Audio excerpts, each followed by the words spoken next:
पाक फौज का नगमा पाकिस्तान जिंदाबाद चुराने के बाद भारतीय चोर चौकीदार और इंतहा पसंद बीजेपी के कारिंदे राजा सिंह के हवाले से इंकशाफ हुआ है कि ये पहली बार नहीं कि इसने पाकिस्तानी नगमा चुराया। इससे पहले भी ये हरकत कर चुका है। पाकिस्तानी नगमा चुराने के बाद जब बीजेपी के इस कारिंदे को DGISPR मेजर आसिफ गफूर ने आड़े हाथों लिया तो इसने जवाब में हठधर्मी दिखाते हुए वीडियो बयान जारी किया था, जिसमें इंतहाई ढटाई और हठधर्मी से इस बेशरम ने चुराए गाने को अपना करार देते हुए कहा था कि हम गुज़श्ता 10 साल से सीरीनाम नवावी के मौके पर हर साल नया गीत बनाते हैं और हो ही नहीं सकता कि पाकिस्तान का गीत कॉपी करूं। इसी वीडियो बयान में इस बेवकूफ ने अपने पुराने गाने का हवाला दिया। जैसे हमारा इससे पहले का गीत था, कभी उंगली मत उठाना हम तुझको चीर के रख देंगे, गलती से भी ललकारा तो पाकिस्तान में घुसकर तुम्हें खत्म कर देंगे।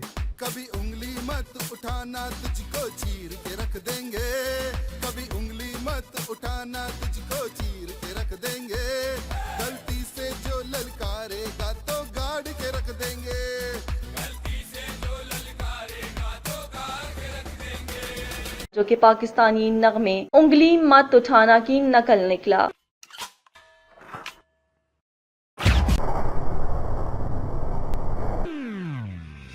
कभी उंगली मत उठाना बाजू तोड़ के रख देंगे, गलती से जो ललकारेगा तो गाड़ के रख देंगे।